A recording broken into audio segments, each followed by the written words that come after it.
మలిదశ తెలంగాణ ఉద్యమంలో తెలంగాణ తనతోనే రావాలి, ఎవరు కూడా ఆత్మహత్యలు చేసుకోవద్దు, ఏ విద్యార్థులు కూడా ఇబ్బంది పడద్దు అని చెప్పి కానిస్టేబుల్ కిష్టన్న తను సూసైడ్ చేసుకోవడం జరిగింది.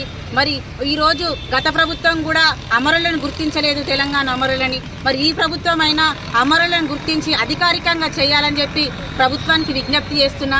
మరి ముఖ్యంగా ఏంటంటే డిపార్ట్మెంట్ నుంచి తొలి అమరుడు అయింది కాబట్టి డిపార్ట్మెంట్ పై అధికారులన్నా దీనికి కొంచెం చొరవ చూపాలని చెప్పి పెద్ద నాయకులతో మాట్లాడాలని చెప్పి ఆయన ఘనంగా నివాళులు జరిపించి ఆయన వర్ధంతి సందర్భంగా డిపార్ట్మెంట్ వాళ్ళని వేడుకుంటున్నాను. తెలంగాణ ప్రత్యేక తెలంగాణ రాష్ట్రం కోసం మన తెలంగాణ ప్రాంతంలో తొలి దశలో చాలామంది అమరులు కావడం జరిగింది. ఆ ప్రత్యేక రాష్ట్ర ఆకాంక్ష. అదేవిధంగా మలి దశలో కూడా చాలామంది అమరులు కావడం జరిగింది. ప్రత్యేక రాష్ట్ర